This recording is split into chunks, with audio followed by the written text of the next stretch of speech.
Hi friends. So I'm just wanted to kind of give you a little update on what we're going to be doing in this episode. So we're going to talk about the floater for the RO tank, how it went out and our experience and how I had to babysit it, all that good stuff. And then also an update on our solar at the Albuquerque house. And what the whole experience was like. Exactly. Was it worth it? Was it worth it? Yeah, and there's a lot of stress involved. So yeah, was it worth it? So let us know. Okay, here's our reverse osmosis system here. We've been fighting a little problem on again, off again.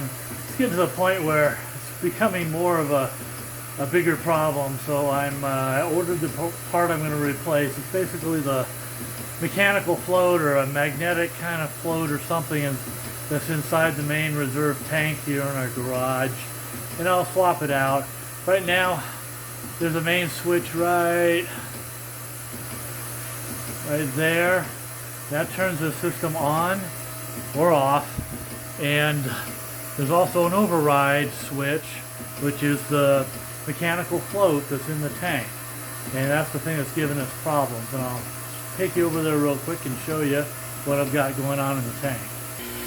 Okay, so this is the little wire here. It's got two wires actually in there that comes down here and then connects to the actual mechanical float here. And you can see the little orange connector that ties them together. So let me just show you the float and how it works real quick. Up the ladder I go. And this is that wiring I was just showing you. It comes up here. And it's just got the two lines. I'll remove the little lid from our 300-gallon tank here for all the good, clean, post-processed water goes. And you can see down in the tank. And my hand going down to grab the float. This is, like I say, it's been acting up. I can kind of hear stuff moving around, almost feels like sand or some other kind of weight. And of course, this little mechanical piece moving is supposed to do something to affect shutting off the water flow when it's been turned on. But now it's in a permanent on position as I took the wires over here and basically connected them all together so it bypasses this float over here for a connection. So now everything's totally controlled by that little switch I just showed you over on the RO system itself. But when I get the new one, it's the same brand, it looks like the same model. I only did that instead of trying something different just because I know this one's about 15 years old. It's lasted 15 years. So if this next one lasts 15 years, that's probably a good thing. And of course, it becomes real easy to just duplicate how it's set up and how it's wired up. Not that the wiring's very hard at all. It's just two wires and little wire nuts here to tie them together, and then it should start working again with a new float the way it's supposed to.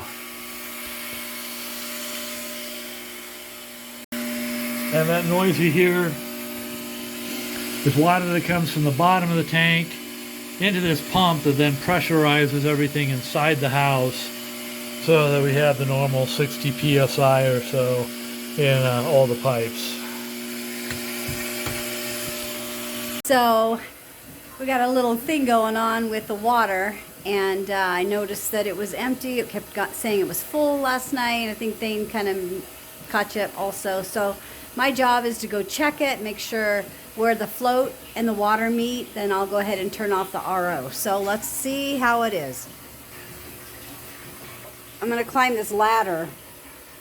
He's got it propped against this tank. All right, let's do it. And you can hear the water start. I was hoping I could like get the flashlight so you could kind of see what I'm looking at. So there's a float, and I don't know if I can videotape. Let me see if I can do this, guys. But what I'm looking for is I'm looking for the float, and it's against me. Sorry, guys. Oh, yep, there you go. There you go. Now you can see the float. There's the float. I believe that's it. So we're just wanting that float to go even with the water, and then I'm going to go turn off the RO. So, woo! Then we'll have water again. Life is good. I can mop floors.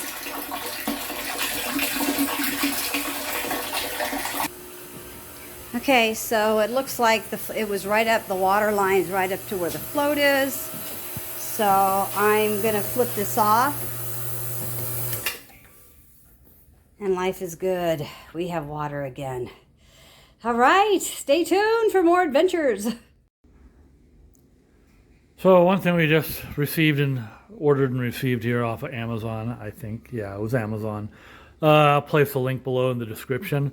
If you ever do something off grid or have some sort of reserve tank like we do with our RO system, the little floats can degrade over time and start acting up like ours has. In fact, one of our neighbors, it didn't shut off and it overflowed the tank and went into flooding their garage.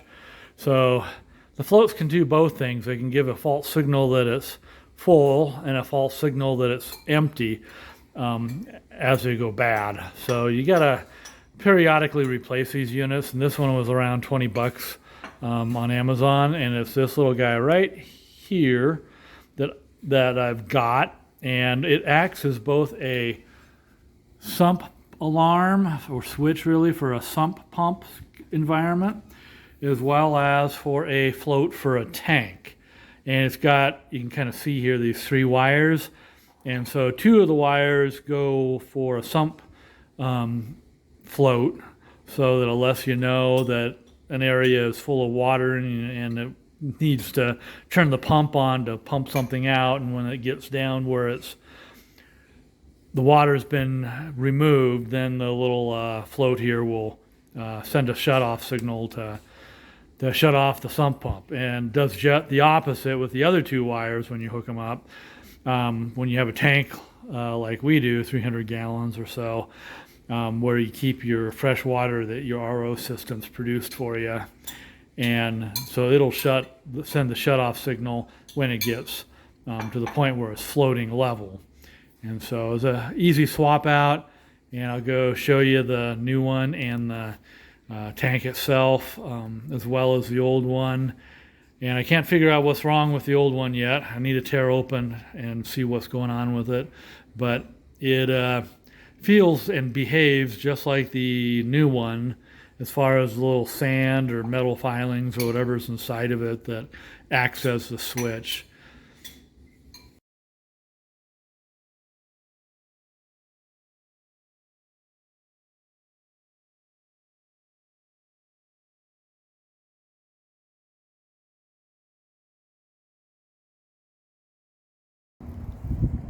Okay, another beautiful summer day in Albuquerque, in the Albuquerque neighborhood here.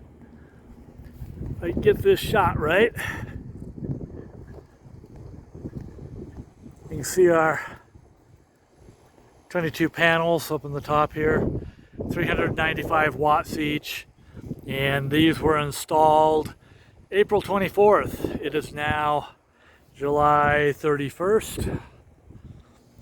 Over 3 months later, and I'll give you a quick tour of where we are, the electrical hookup and all that.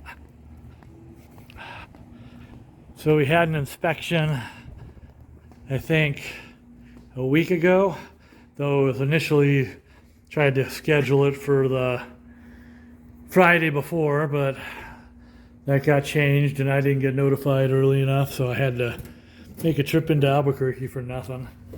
But anyway, one of the things we failed on in this 150 amp panel here, you can see the breakers are 150 here. It's like a master breaker here, so we can shut off all the power in the house in one shot. I like that a lot. It's a nice feature.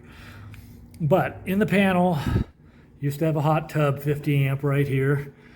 So because I had popped it out when I moved the hot tub and disconnected and put wire nuts on the end and tied everything down inside the panel, this little plate was where a hole was. So we failed on that because we needed this little plug here. So that's one correction that's been done by the system installer, which is different than the solar company themselves. Solar company doesn't do the actual physical installation. They subcontract it out. And this is one of the things that changed in New Mexico code that needed to have happen is a rapid shutdown of the PV array from up on the roof. We need to be able to shut it off on the inside of the house and here on the outside of the house, on this right here, as well as there's some shut off here too that goes into this eventual meter that the utility company will put on here. But there's a shut off here for de-energizing every 20 amps of the panels up on the roof. And of course, you go up on the roof through this conduit up here, a little hole in the soffit there, and zigzags on the roof.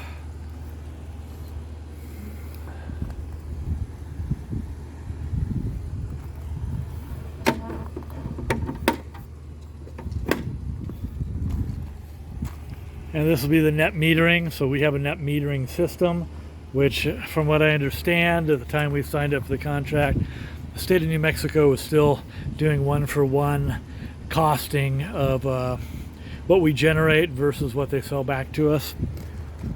And this is what the first inspection failed on, like I was mentioning earlier, the plug. And then item number 2 here, bond neutral and grounds together, 70 amp disconnect, which I don't know what that means, 70 amp, because I don't see a single 70 amp. Everything's 40 here coming in from this system. Anyway, let's go check that out and I'll show you the other thing it failed on.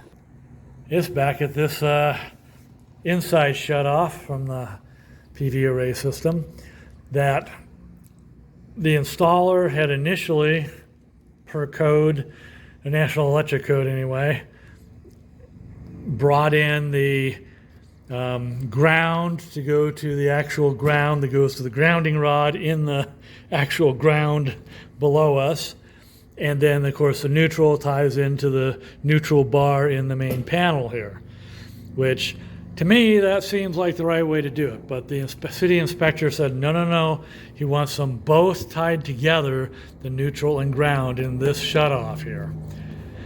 So the installer had to come back on a different day. I think it was like Thursday last week, and get that little bit of work done. And so that's taken care of now. So now tomorrow we should be getting, the city inspector should be coming for a final inspection to check out this plug, as well as the tying the ground and the neutral together in this little sub panel and shut off this here. And that should hopefully get us, once we pass, we'll get the green tag. And with the green tag, we should be able to call the utility company to have them do what's called a PTO, permission to operate, where they put the meter on and then throw the switch at the utility company, and we're good to go to start generating power. And hopefully we get enough credits fast enough that we have nearly free utility bills in the near future here at this house.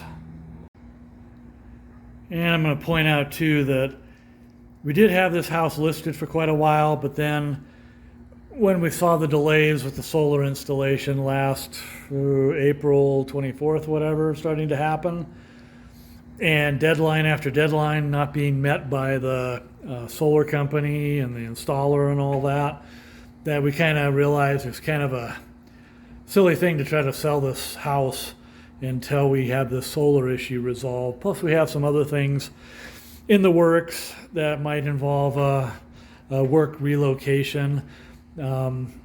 which too, we don't know. If that doesn't happen, then we may not want to sell this house. And if it does happen, there's some scenarios where we might want to put this house back on the market. So we're kind of in limbo right now, just waiting and seeing what happens here and try to decide what we end up doing eventually. Hopefully not too many more weeks, months, we'll have a solid answer of where we're moving, what we're doing here with this house.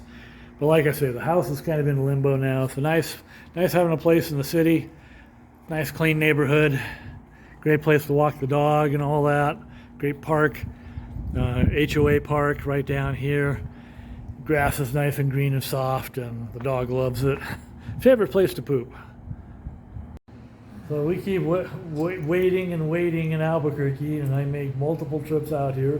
This trip, Judy's out here with me, and my yogurt was done, so I could come this time. Woohoo!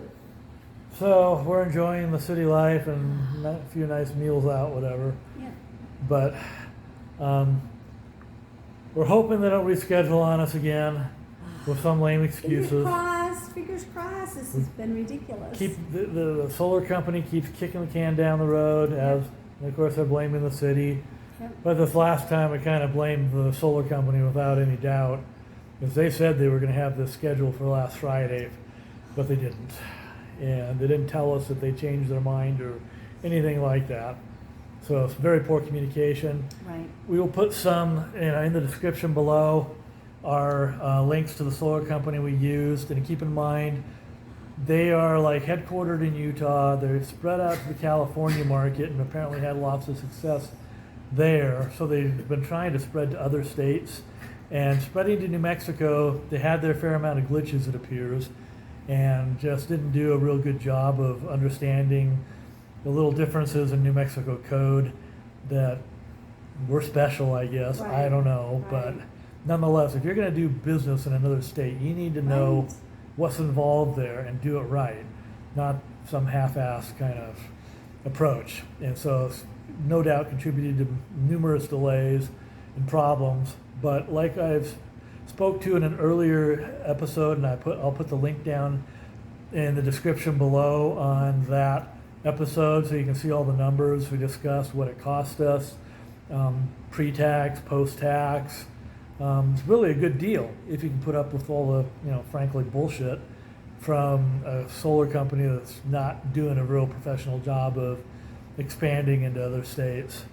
But would we do it again? What do you think, Judy? I think we'd go with a solar company here in Albuquerque. There was one that was like $5,000 more, and after taxes it would have been like $4,000 more. Right. And both this company that we ended up using and all of the other local companies we got estimates from, all were promising us in April of 2022 they would have it done by the end of summer or midsummer, and all permitted and wrapped up. But the company, of course, we went with, 16 months later, we may finally get permission to operate from the utility company. So yeah, if we could do it again, we'll still leave their link to the company down below here. Technically, they did the correct job eventually, but what a lot of headaches to get there and delays that I'm sure were not necessary.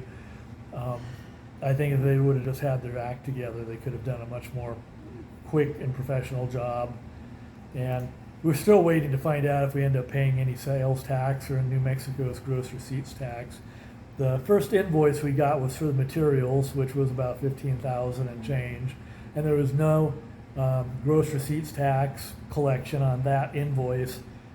And it could very well be, there's a little thing where you're doing business across state lines where the first percentage of your business, if you're not doing very much in that state initially, you're not required to collect sales tax or gross receipts tax.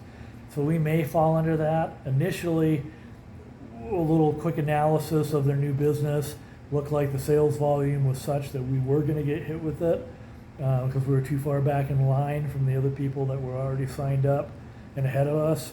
I think it was like $100,000 in the state of New Mexico business. They call it a nexus exemption or tax or something, NEX, ES, or US. I've dealt with it before in some tax collection issues with other companies I've worked with. They have business in multiple states and stuff, but that is something we have yet to see for sure if we are exempt. Keeping our fingers crossed, though most of it we can still apply for a credit back from the state, but who wants to go through the headache of more paperwork just to get 75% of the tax money back? Still, some of the local tax to the city and county here we don't get back, just the state portion, which is like 5.25% out of the 7.5 or whatever that our gross receipts tax is for. But anyway, hopefully any day now we'll be going live and be excited to have solar and cheaper bills and credits carrying forward. New Mexico is certainly one of the better states to do this, to do solar in, because I believe the net metering we have here is much better than some other states and locales. So keep that in mind. Learn about how the net metering works in your location, because it could have a big impact in what your bottom line really is for investing in solar. Yeah, it might not be worth it. Yeah. So yeah, just make sure you do your homework. And one of our earlier videos, you saw our daughter Tessa and her husband Mike in Hawaii. They had solar on the home they purchased, and initially it looked like it was going to be a good deal for them, but as they started seeing the bills and the credits and how it was really working, they weren't getting a good deal with their net metering really in sad. the Hawaii utility. Yeah, that was really sad. This is beautiful in Hawaii. Yeah, I mean, it's lots of sunshine, lots of sun. just like here, Sunshine. but we have dry sunshine. So anyway, Yeah. any other thoughts about the solar? Would we do it again? Probably not with this Not company. with this company. No, this has been very stressful, especially for Thane because he's so busy. Yeah, and they call me, and say, we need you there for the inspection the and next it's day, like the night and they don't do before, it. And no, you can't. You need to give us at least a couple days. Yeah, This it's really, is ridiculous. We're busy people. Hello. it was really unprofessional of them. Very, very unprofessional. So, So, all right. Well, anyway, we'll see. Fingers crossed they come tomorrow and check us off. yeah, we'll So we'll keep you posted. keep you posted here shortly. Okay.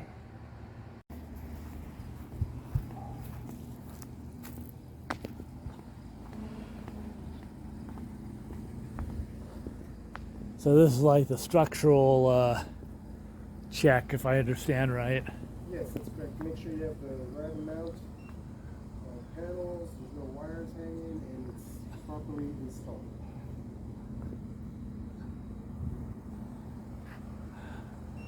I'm on the other side of the building. Okay. I'm sure you're getting your bearings.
Okay, another beautiful morning here in Albuquerque. As you can see, green tag right here from the city of Albuquerque. We're good to go. The meter will drop on in here in the next day or two from the utility company.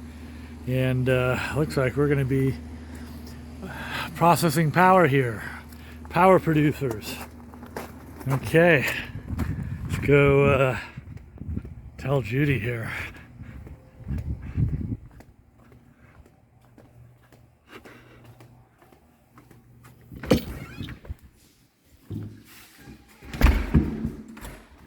Hey, little guy.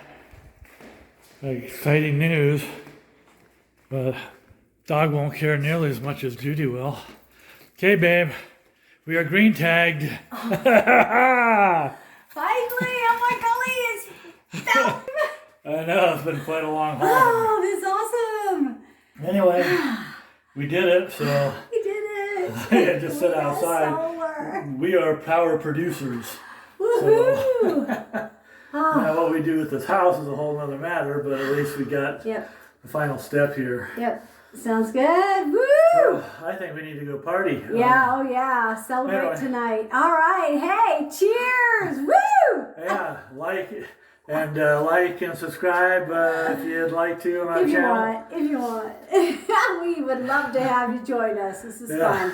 It's exciting to do Yeah, solar. it's always something. So yeah, finally, over a year, guys. It's been over a year. 16 months. Oh my gosh. Okay. Yeah. Okay. Anyway, thanks again for joining us. Subscribe and like and follow along. Cheers. Cheers.